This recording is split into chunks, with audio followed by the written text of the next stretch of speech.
Bonjour à toutes et bonjour à tous. Aujourd'hui, je vais vous parler quand l'invisible s'impose, ou quand l'au-delà s'impose à nous, ou quand les défunts s'imposent à nous. Chacun pourra après interpréter le titre qu'il veut, mais il n'y a pas de titre précis. Je vais vous parler du contact médiumnique. Alors ça, c'est ma spécialité, vous le savez, mais je n'avais pas encore fait ce sujet-là. Voilà. Souvent, on me dit, je viens vous voir en salle, j'ai pas de contact. Donc, j'ai déjà expliqué, hein, vous pouvez regarder dans d'autres vidéos, que le défunt, il choisit son canal pour passer. Soit un garçon, soit une fille, soit les deux. Quand je travaillais avec Michel Locke ou Christine André ou Florence Hubert ou Henri Vigneault, tout ça, le défunt, il choisit bien son canal pour venir donner son message. Voilà. J'ai fait une conférence dernièrement, la semaine dernière. Le défunt est passé avec l'autre médium qui était à côté de moi. J'ai vu la dame qui et le contact a été très bien fait. Et moi, après, j'ai repris le contact parce qu'on travaillait en duo.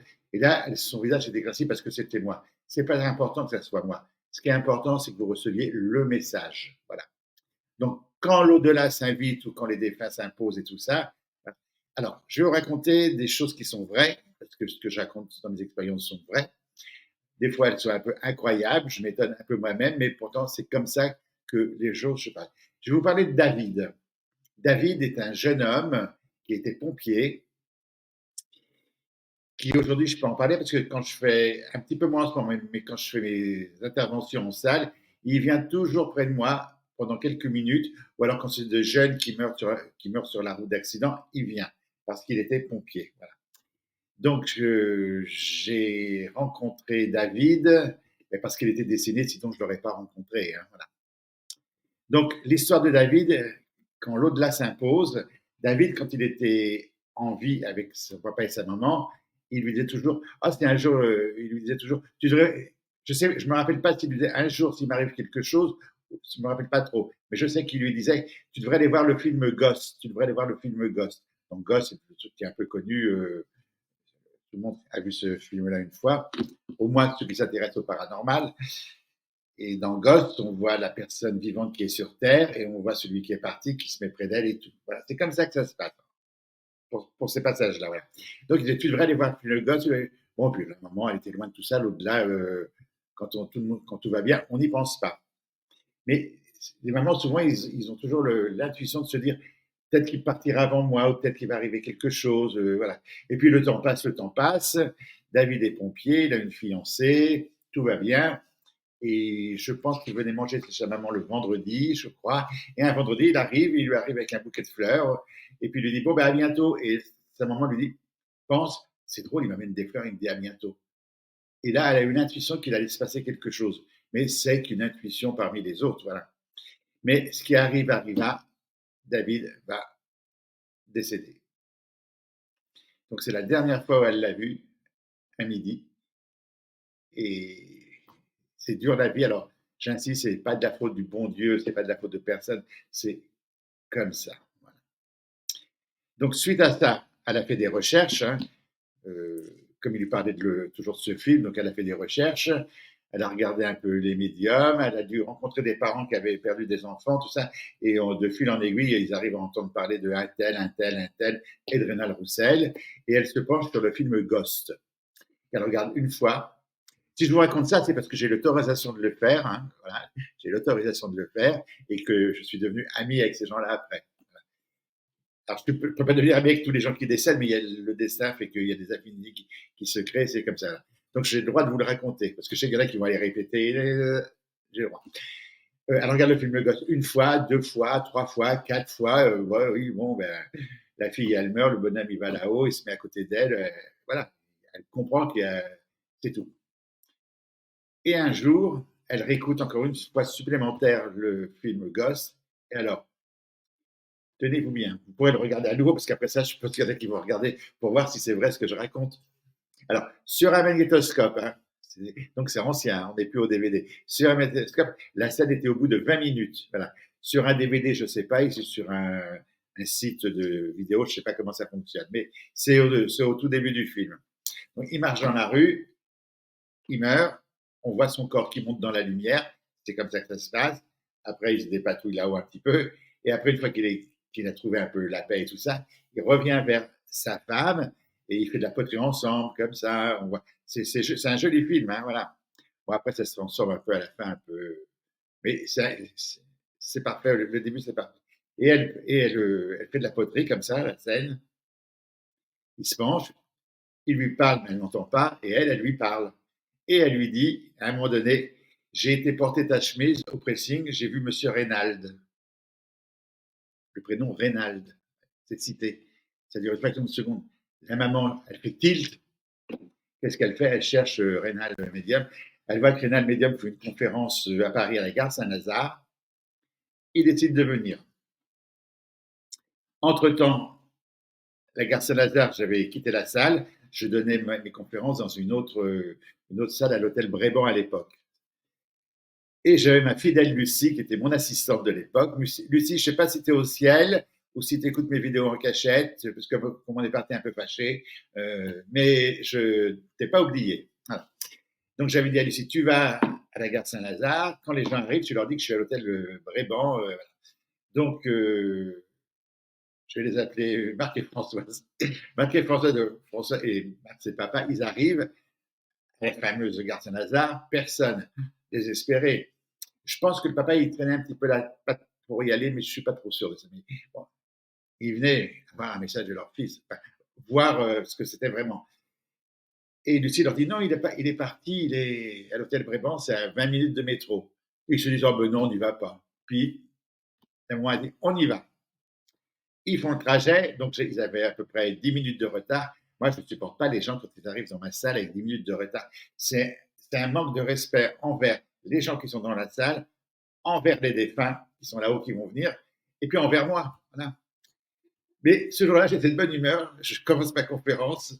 Je les vois encore. Ils arrivent comme ça, tout penauds. Ils vont s'asseoir en faisant un petit bruit. Normalement, je m'arrête quand c'est comme ça, puis je laisse passer. Mais là, je dis, c'est bon, ça va passer. Et on passe. Je ne sais plus de quoi je parlais, mais voilà, je parle. Après, on passe au contact médiumnique. Il pose des photos. Je vois un jeune homme, je le prends et je dis, c'est David. Et je fais le contact. Et là, magique pour eux. Ils ont eu leur contact. Donc, de là-haut, David, il a tout fait pour que les parents viennent à ma conférence. Voilà. Il leur a fait écouter le film Ghost. Il leur a fait. Voilà, c'est. Donc, quand l'au-delà veut s'imposer à vous, il s'impose. Après, il peut s'imposer et on peut le rejeter. Mais non. Et ça s'est très bien passé. Après, je les ai reçus en privé parce qu'ils voulaient me voir en privé. J'ai reçu une fois ou deux, je crois, en privé. Et c'est des moments magiques du côté de l'activité de médium. Voilà. Le papa, David, jouait de l'harmonica. Donc, l'harmonica ne marchait plus. Et son papa me l'a donné dans mon bureau, dans mon tiroir. Je ne vous le ferai pas voir parce que vous devez me croire. Mais j'ai l'harmonica de David. Alors, il y a très longtemps que je l'ai pas mis. Au début, je soufflais un peu dedans, mais ça fait qu'un saut, voilà. Et quand je faisais mes conférences, avant de me concentrer, je le fais toujours d'ailleurs, avant d'entrer, j'allais dire d'entrer dans la salle pour faire les contacts, je demande à mes guides de venir, je demande à Françoise Flamand de venir, je demande à Mademoiselle Bouvier de venir, deux, trois personnes, et David est le dernier de la liste, je dis David, on y va, voilà, c'est comme ça. Donc, soyez sûrs, même si vous ne croyez pas, même si vous trouvez que c'est très beau, après, vous les retrouverez, c'est obligatoire. Après, je vais vous parler d'une autre aventure avec Rudy. Rudy, David est le vrai prénom, je n'ai pas changé de prénom, et Rudy est le vrai prénom. Une dame vient à la salle, alors c'est elle qui me l'a raconté, moi je ne m'en rappelle pas, donc j'ai peut-être un petit peu déformé, mais ça ne doit pas être trop déformé quand même. Elle arrive à la salle, c'était à l'espace Chaillot Galliera. À l'espace Chaillot Galliera, j'ai été viré parce que j'ai été viré de San Chaillot Galliera parce que ça appartenait à l'évêché de Paris. Ils ne savaient pas que je faisais des conférences sur l'au-delà avec les morts et tout. Voilà, ils m'ont viré comme un malpropre. Mais bon, ce jour-là, j'y étais. Alors, je pense qu'elle arrivait en retard. Je l'ai croisée dans le couloir. Elle me dit, oh, je suis en retard et j'étais de bonne humeur. Je lui fais, c'est pas grave, on y va. Et je blablate et je fais mon contact. Et là, je m'adresse à cette dame que je connaissais pas. Hein. qui était avec un monsieur un peu balèze. Maintenant, on se connaît. D'abord, si vous regardez les films Trista, qui s'appelle, je ne sais plus quoi, un documentaire, elle témoigne dedans. Dans le premier, elle témoigne. Elle s'appelle Ève. Elle parle de la rencontre que j'ai eue avec. Voilà. Et elle le raconte très bien en détail. Moi, je vais vous le raconter un petit peu moins en détail parce que j'ai oublié. Bref, je lui dis que c'est pas grave. Je prends la photo de Rudy et je lui dis, Madame, je suis un peu embêté. Je le vois, il est sur un vélo. Donc, j'avais le guidon et tout, mais je lui dis, il n'y a pas de roue. Là, en médiumnité, il ne faut pas douter. Il faut répéter ce qu'on dit. Je lui dis, il n'y a pas de roue. Et là, elle me dit non, ce n'était pas un vélo, c'était un jet ski. Voilà. Et son fils allait faire les champions de France ou du monde ou d'Europe de jet ski. Voilà. Et là, le message est passé. Et à partir de là, c'est des gens qui étaient loin de tout ça. Ils se sont ouverts à l'au-delà. Et de là-haut, ils ont forcé. Ils ont fait tout ensemble. Ils ont fait que cette rencontre se fasse avec moi. Ça aurait pu être avec un autre, hein, mais on parle de moi aujourd'hui. Donc, c'est moi. Voilà. Donc, c'est quand même magique. Hein. Souvent, les gens me disent, je voudrais faire votre métier, je voudrais faire votre métier, c'est bien et tout. Donc, c'est pas un métier, c'est une activité, on en fait un petit peu, mais je voudrais être médium. Vous allez voir que c'est pas toujours drôle, parce que ça, ce sont des choses qui arrivent, mais émotionnellement, là, je vous en parle comme ça, mais émotionnellement, la charge est très, très, très forte. Hein. On entend le cas de mon voisin qui est à moi, je ne peux pas lui couper le son, j'espère que ça ne vous dérangera pas. Après, on va parler de... Attendez, que je retrouve... que je me... Parce que vous savez, moi, la technique. Hein, voilà. On va parler de Max.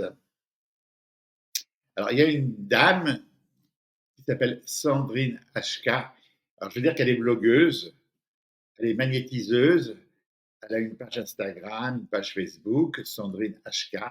Je mettrai dans la description les liens. Cette dame avait dit un jour, c'est un jour, il m'arrive un malheur, le seul que j'irai voir, c'est Rénal Roussel. Donc, comme elle était dans le milieu ésotériste et tout ça, elle savait qui j'étais. Voilà. Donc, elle avait dit, comme on dit, moi j'irai voir un tel, moi j'irai voir un tel. Elle, c'est moi qu'elle choisit. Et elle perd son petit garçon. Donc, il n'y a pas de mots. Il n'y a pas de mots. Voilà. Elle perd son petit garçon. Elle est en famille, et puis à un moment donné, son mari, je pense que doit repartir travailler et tout, et elle se retrouve pour la première fois toute seule chez elle dans sa maison. Et là, c'est l'horreur, quoi. Et elle s'adresse à son fils, et elle lui dit, alors je vais vous lire exactement, parce que je ne voulais pas déformer. Elle dit à son fils, elle dit, je demandais à Max de trouver un moyen de me dire comment il allait. C'était le premier soir où je me retrouvais toute seule à la maison. Et j'étais vraiment très mal. J'ai supplié Max de me faire un signe de là-haut. Et le matin, de bonne heure, elle a eu son signe. Chose exceptionnelle. Elle a demandé à son fils de venir. Son fils de là-haut savait qu'elle me connaissait. Il est venu me voir le matin chez moi et il m'a dit, faut contacter ma maman. Chose que je ne fais jamais parce que je trouve que c'est rentrer dans la vie des gens, rentrer dans l'intimité. Bon, comme je savais qu'elle était ouverte à ça, ça m'a déjà soulagé. Et voilà, et je l'ai appelée et je lui ai dit, voilà, faut que je vous parle et tout ça. Et elle a eu son signe, voilà. Donc voilà, l'au-delà, quand il veut s'imposer, il s'impose. Et nous, les médiums, enfin, je parle pour moi, mais les autres aussi, nous sommes au service. Voilà. Après, il y a eu un entretien privé avec le papa, la dame et le papa, et ça a été magique. Hein. Je pense que vous pouvez voir les vidéos sur sa page. Alors, tout n'est pas mis, hein, sinon elle n'a pas mis tout l'entretien. Il y en a un qui a dit, ouais, Rénal Roussel n'est pas médium, il raconte des conneries, mais ça, on s'en fout, hein, c'est normal. Mais voilà, on voit l'entretien, des choses, et on voit des choses un peu importantes et les parties les plus intimes à la famille. Voilà.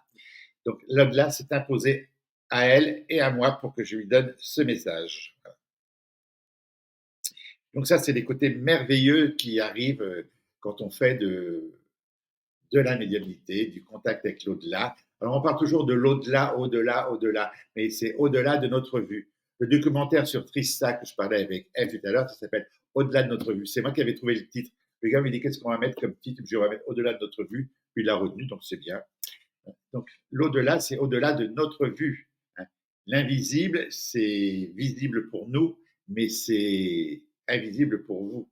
C'est au-delà de notre vue. Et c'est pas en haut, il y a quelques siècles en arrière, mais vraiment on dit on va faire monter les morts. Déjà morts, ils sont pas morts, ils sont dans une autre dimension. On disait on va faire monter les morts. Et après, on a dit on va les faire descendre. Et moi, à mon époque, je dis qu'ils sont sur le côté. Voilà. Donc, un peu comme des poupées russes, il y a la poupée principale, il y a les 7 corps éthériques comme ça. Voilà. Et c'est comme ça que je les perçois. Voilà. Donc, c'est merveilleux. Mais il y a des côtés aussi un peu moins merveilleux quand on décide de se lancer dans ce genre de recherche. Il faut bien rester les pieds sur terre. Il ne faut pas décoller. Il faut bien être ancré. C'est le terme qu'on dit à la mode comme ça. Il faut bien être ancré parce qu'on peut vite partir dans des recherches pas possibles. Et vu tout ce qui traîne un peu actuellement, moi j'ai vu une dame qui a perdu un peu, elle a fait un petit peu d'asile, elle a fait un peu de clinique psychiatrique et après elle a été enfermée quand même quelques temps parce qu'elle est partie dans des recherches, ça bouleverse le cerveau. Donc c'est au cas par cas. Voilà. Et la médiumnité n'est pas dangereuse, ce sont les gens qui font de la médiumnité qui peuvent être dangereux. Voilà. Après, je vais vous parler d'un autre contact. Je vais changer le prénom de la jeune fille parce que je ne voudrais pas que ça blesse le papa. On va l'appeler, Laetitia. Voilà. Allez hop, on va l'appeler Laetitia. Euh, Bon, c'est des gens qui habitaient en banlieue, enfin en province. Ils perdent Laetitia. Donc, dans ce cas-là, la maman, elle cherche un petit peu, on parle de bouche-oreille, on lui dit, il y a un gars à Paris, c'était moi, et il décide de venir me voir. Seulement, moi, je faisais mes conférences à l'époque, le mardi soir. Donc, il n'y avait pas l'association des 4 heures, j'avais appelé ça les mardis soirs de Reynald. Un peu prétentieux, mais il y avait que moi, le mardi. Donc, voilà, ça me faisait plaisir, voilà. Et puis, mais ça marchait très bien le mardi soir, hein. C'était avenue Georges V, au centre Chialio et Galera, où j'ai été expulsé, je ne me suis pas encore remis. Non, je plaisante, voilà. Donc, un soir, ben, la salle pleine, je prends la photo de Laetitia, je transmets un message, mais alors, des fois, je trouve que les autres sont un peu plan-plan, des fois, je trouve que c'est pas assez précis, et puis des fois, c'est une précision, voilà. Et là, c'était une précision. La maman, je voyais qu'elle, dans l'émotion, dans la douleur, elle s'épanouissait, et le papa était imperturbable. Donc, je lui dis, vous avez une question, il me répond, hein, et à la fin, je crois que c'est à la fin qu'il vient me voir, il me dit, ouais, c'est peut-être joli, mais elle n'a pas parlé de ce que j'attendais, de ce qu'elle me parle. Ben, j'ai dit, quand on va voir un médium, on va voir s'il dépasse pour savoir s'il est bien, et on écoute ce qu'il a à dire, mais on ne se dit pas, il va me dire ça, il va me parler de ça, il va me parler de ça, parce que de côté, ils ont le choix de parler de ce qu'ils veulent, et ils ont le choix aussi dans leur vie d'effacer tous les moments qui ont été douloureux. Et ce monsieur, vers l'âge de 13, 14 ans ou 15 ans, il faisait du sport avec sa fille. Je l'ai déjà raconté dans une vidéo, mais il faisait du sport avec sa fille. Il lui imposait, il lui imposait, il lui imposait, il lui imposait. Et ça lui en voulait, mais elle lui en voulait. Et quand elle arrive de l'autre côté, elle a effacé cette partie-là. Donc, elle n'en voulait plus à son papa, mais elle avait effacé cette partie douloureuse. Donc, elle n'en a pas parlé. À partir de là, il a un moment à adhérer et le papa a eu beaucoup, beaucoup de mal à gérer ça. Donc ça, ce sont des contacts qui sont un peu très, très douloureux pour le médium. Voilà. Après, alors, je vais te dire que dans ce cas, la médiumnité, c'est pas imposé, elle est venue et les gens ont pas ouvert, sont pas ouverts. Quoi. Pourtant, elle s'est imposée. Après, je vais vous parler de Geneviève la boulangère. Ah, Geneviève la boulangère. Alors, je faisais une conférence à Paris à la salle Psyché, plein de monde, et puis hop, je vois une dame qui elle me dit, je suis Geneviève la boulangère, je suis décédée décapitée dans ma voiture, je viens pour ma fille. Personne ne lève la main. Alors quand ça vous arrive ça, vous avez tous ceux qui sont un peu par curiosité, qui se disent, ah là il se plante, là il se trompe, là il voit pas, donc il dit n'importe quoi. Maintenant j'ai l'habitude, donc personne ne lève la main, je dis on laisse passer. Après je vais à chaque, j'ai mon amie Jacqueline, Et pareil, je ne sais pas si elle se rappelle, ma Geneviève la boulangère décapitée, hop, personne. Après, je ne sais pas où trop je vais, en fait, mais ça arrive au moins 6 fois. Geneviève la boulangère. Donc après, je rigolais, je disais aux gens, avant, au bout de 3 ou 4 fois, je dis, je vais peut-être vous dire quelque chose avec Geneviève la boulangère, mais je dis, il se peut que ça ne passe pas. Et un jour, je dis, Geneviève la boulangère, j'en rigolais d'ailleurs. Si je vous parlais de Geneviève, comme je vous en ai parlé au début, Geneviève la boulangère, et là, quelqu'un lève la main. Et alors là, je suis resté. Donc, je me suis dit, est-ce qu'elle lève la main pour me faire plaisir? Est-ce qu'elle lève la main parce qu'elle veut absolument un contact? Et Geneviève la boulangère, elle me dit, c'est ma fille. Et la jeune femme dans la salle, elle me dit, c'est ma maman. Alors, quand l'au-delà veut s'imposer, il s'impose. Pourquoi elle s'est trompée de salle, la maman? Ça, je ne sais pas. Ça, c'est partie des grands mystères. Et le signe de reconnaissance, Geneviève, elle avait une tache de vin, on va dire une tache, oui, on va dire une tache de vin, mais pas un ange, comme une tache au front. Et sa fille avait la même, et tous les enfants avaient la même tache. Et la jeune fille m'a dit, regardez ma tache, demandez à maman. Et je demande jamais à un des femmes s'il a une tache et tout, puisque tout se passe de l'autre côté. Et pour ce message-là, la maman a entendu, elle a mis la main sur son front, elle m'a fait ça comme ça. Voilà. Donc ça a été un contact merveilleux. Mais pourquoi Geneviève s'est trompée de salle plusieurs fois, ça, je ne saurais pas le dire. Donc c'est l'au-delà, c'est toujours plein de surprises. Ça, c'est un contact fabuleux. Pour Laetitia, c'était un contact très douloureux. Hein, voilà. Alors, est-ce que je parle de celui-là ou pas? Je vais vous en parler. Je reçois un couple qui perd son garçon, évidemment, qui cherche des médiums, qui consulte des médiums. Alors, quand on est dans la douleur d'un deuil, je peux tout comprendre. Tout. On peut être agréable, on peut être désagréable, on peut même peut-être être odieux avec moi, mais c'est la douleur, c'est pas la personne qui est odieux. Donc, il cherche, il m'explique au téléphone qu'ils viennent exprès pour moi, de très loin. Je dis OK. Je leur explique qu'ils pouvaient faire le chemin, qu'il n'y aurait peut-être rien, que j'explique à chaque fois. Et pas de souci. Et je dis que je prends qu'une seule personne à la fois dans mon bureau, pas deux. Et je vois que ça coince un peu. Oui, parce que le défunt, quand on est deux, il s'adresse soit au papa, soit à la maman, mais c'est rare quand ça saute de coq à l'âne. Alors, s'il y a papa, maman et un frère, c'est rare que ça saute. Je préfère prendre les gens plusieurs fois, une fois papa, une fois la maman, une fois le frère. Comme ça, on est tous les trois ensemble. Bon, bref, je prends le couple quand même, et je sentais le monsieur qui était tordu. Mais ils étaient passés par plusieurs médiums avant où ils n'étaient pas satisfaits. Alors, le monsieur commence à me dire, ouais, les autres, on les a vus, ils ont été sur Facebook voir notre histoire. Et j'ai dit, oui, alors, il me dit, oui, c'est facile d'aller sur Facebook. Moi, quand on me téléphone, je ne recherche pas votre nom sur Facebook, j'ai autre chose à faire. Puis, et Facebook, les gens ne racontent pas toujours leurs histoires non plus. Hein. Donc déjà, le ton monte un petit peu comme ça, mais je reste calme. Donc je lui dis, je vois le jeune homme qui arrive, et il me dit, ah ben ça va pas être facile avec le vieux. Pof. Oh, je peux pas dire ça. Je peux pas dire, ça va pas être facile. Et je commence, je lui dis, ah votre fils était sportif. Il me dit, ouais, comme tous les jeunes. Ah. Et le jeune me dit, oui, ça va pas être facile jusqu'au bout, il va dire non à tout. Donc je lui fais, vous êtes la planche à voile? Non. Donc j'explique que de l'autre côté, ils ne peuvent pas former des mots entre planche à voile, surf et tout ça. Des fois, ils ont du mal à prononcer les mots. Donc il peut y avoir une planche, une voile et de l'eau. Et je dis, moi, j'ai une planche à voile, de l'eau et un sport nautique. Il me dit, oui, un sport nautique. Et il faisait du surf, le jeune homme. Et il ne faisait pas du surf en amateur. Hein. Il avait des médailles, des concours et tout. Donc j'ai des médailles, des concours. Oui. Ah, c'était pénible. Et puis, il voulait savoir de quoi il était décédé. Mais l'enfant ne me le disait pas parce qu'il avait oublié de la manière dont il était parti parce qu'il avait souffert. Quoi. Bref, un contact très dur, très douloureux, irrespectueux envers l'enfant qui fait l'effort de venir, envers l'au-delà qui les envoie chez un médium, un moi ou un autre, qui les envoie. Un contact affreux. Donc ce jour-là, j'ai décidé de ne plus consulter en privé pendant une longue période parce que Le défunt, le jeune homme était blessé.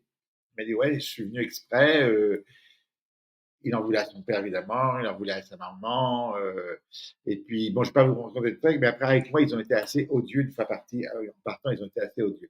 Donc c'est pas toujours bisounours la médiumnité avec les gens, même s'ils sont dans la douleur ne donne pas tous les droits. Voilà. On va terminer sur quelque chose de gai. Alors, souvent, on me dit, mais de l'autre côté, s'ils sont étrangers, est-ce que vous avez la traduction? Oui, j'ai la traduction. Alors, comment ça fonctionne, je ne sais pas. Certainement plus simplement que l'on pense. Moi, je dis toujours, il s'appuie sur un bouton, puis il y a un traducteur qui me donne le texte. Donc, une fois à Chartres, toujours à Chartres, j'étais avec le père Brune et je donne le message. Je parlais en espagnol. J'ai au père Brune, mais mon père, qu'est-ce que je dis là? Donc, il me traduit ce que je disais. Ça, c'était sympa. Et une fois aussi à Aix-en-Provence, en polonais. Voilà que je parle, enfin, je parle, il n'y a pas de conversation, mais je fais une phrase tout en polonais. Et la dame, elle me dit, vous parlez polonais? Ben, je dis, ben non. Et ben, donc, c'est pas de l'incorporation, parce que j'aime pas trop le terme, mais ça y ressort. J'ai parlé polonais comme ça quelques secondes. Mais quand la personne est muette de l'autre côté, comment ça se passe? De l'autre côté, on retrouve toutes nos facultés. Une infirmité s'en va, Alzheimer revient, on redevient à neuf comme une révision de voiture. Voilà, tout est enlevé, voilà. Mais pour se faire reconnaître, ils gardent un peu des. Ils vous disent oui, j'avais mal là le bras, ou j'avais une jambe en moins, ou j'avais un qui voyait pas. Ils gardent les trucs pour se faire reconnaître. Et ça, c'était à Paris, à l'espace Saint-Martin. Je me rappelle encore, elle était sur ma gauche, la dame, au fond, blonde avec les cheveux frisés. Je prends la photo, je la repose et je dis, je m'excuse avec mes mains, je ne sais pas ce que je fais. Elle me dit, mon mari était muet, vous parlez avec le langage des muets. Et je lui ai dit, ma chérie, je vais bien, je te remercie du pull que tu m'as fait tricoter pour. Enfin, je lui fais toute une phrase en langage des mains. Alors que je n'ai jamais appris et je ne sais pas le faire et je ne saurais pas le refaire. Là, je vous fais n'importe quoi. Hein, et je sais que je parlais des trucs. Ouais. Donc, quand l'au-delà veut s'imposer, il s'impose. Il n'est jamais loin, ou l'invisible peut s'imposer. C'est quelque chose de merveilleux. Voilà. Donc, les exemples, voilà. Donc, David, le pompier magique, je l'ai très très souvent, à David. Hein, voilà. Ève, avec Rudy, ben, je l'ai de temps en temps également. Ah, j'ai oublié de vous raconter celui-là. Ah, ouais. Pourtant, aujourd'hui, je m'étais bien appliqué. Hein, voilà. Je vais le raconter. Avec Max, ça a été fabuleux. Laetitia, mal passé. Geneviève la boulangère, je suis bien content, j'en parle souvent, voilà. Et puis les deux gens qui étaient venus très très loin avec le sportif et ses diplômes, mais ça s'est mal passé. Voilà. Donc c'est pas toujours gai, c'est pas toujours facile, voilà. On va terminer sur quelque chose de gai. Quand je faisais mes conférences en Bretagne, alors je partais de la gare Montparnasse jusqu'à, on s'arrêtait au Mans. Je sais que le train il allait jusqu'au bout, mais entre Auray et Vannes, il y a 10 minutes de trajet. Hein. Je crois que c'est Vannes et Auray. Donc, puis si c'est pas Vannes et Auray, c'est dans l'autre sens. Ça, après, vous débrouillez. Pour ceux qui veulent vérifier, c'est ce que je dis. Il y a 10 minutes, à l'époque, maintenant ça a peut-être changé, mais à l'époque, il y avait 10 minutes. C'était TGV jusqu'au Mans et après, Tortilla. On arrive donc à Vannes. Je vois, hop, il y a un jeune homme qui se fait près de moi, il me dit, il faut aller dire à ma maman que je vais bien aller au fond du wagon. Je ne peux pas. Il me dit, il faut y aller parce qu'elle va très mal, il faut y aller. Donc, on arrive en gare de Vannes, les gens descendent, et je vois la dame qui se lève et qui prépare sa valise pour descendre à la station d'après. Donc, à 10 minutes. Il me dit, il faut y aller. Et je ne peux pas aller sur la dame en lui disant, donc je reste assis un peu prostré, comment je vais faire, parce qu'après, une fois qu'on me dit d'y aller, après, je me débrouille. Hein. Je vois la dame qui déplace sa valise, elle apporte, elle passe à ma hauteur, elle était en robe noire, elle a fait une grande croix fantaisie, mais une grande croix en pierre, et je lui souris, sûrement bêtement, mais je lui souris, puis je fais, elle est jolie votre croix, vous y croyez? Elle est jolie votre croix, vous y croyez? Comment je peux dire ça à quelqu'un? Elle me dit, bah non, plus maintenant. Hein. Et là, le garçon fait, vas-y. Donc elle s'enfonce au bagage, pour descendre. Je dis, madame, votre fils, il me dit qu'il va très bien et qu'il faut continuer à jouer de l'harmonium et tout. Elle me regarde. Elle me dit, quoi? Je dis, votre fils, il va très très bien, madame. Voilà, faut pas le rejoindre. Et on arrive, Auray, tout le monde descend. Elle descend et, je l'ai vu, elle était lumineuse. Il y a un mec dans un train qu'elle connaît ni de Ève ni d'Adam qui lui saute dessus. L'autre là s'est imposé et je lui donne le message. Et après, qu'est-ce qui se passe après? Après, c'est à elle de faire le trajet, la recherche et tout. Et après, j'ai prié là-haut. Et après, le garçon m'a dit, c'est bien. J'en ai pas su plus. Et puis le temps passe, le temps passe. J'étais toujours à Chaillot et à Lira. Un jour, une dame arrive, elle me dit, vous vous rappelez de moi? Ah ben, je dis oui, vous êtes inoubliable. Hein. Elle me dit, vous m'avez sauvé ce jour-là. Moi, je n'ai rien sauvé du tout. C'est l'au-delà qui s'est imposé. Hein, voilà. Et elle me dit, j'ai cherché partout qui vous étiez, qui vous étiez, qui vous étiez. Et moi, je lui dis, mais vous jouez de la musique? Là, elle me dit, ben, ouais, elle jouait à l'église de la Madeleine. Voilà. Donc voilà, c'est merveilleux, c'est sensationnel. Et des fois, ça peut être douloureux et tout. Mais douloureux, sensationnel, après, il y a autre chose. Voilà pour aujourd'hui. J'ai été un petit peu plus bavard que d'habitude, hein, donc c'est parce qu'on dit toujours que c'est trop court. Donc j'ai fait un petit peu plus long et après c'est trop lassant. Voilà. Je vous souhaite le meilleur. Je vous remercie de votre confiance et je vous dis à une prochaine fois.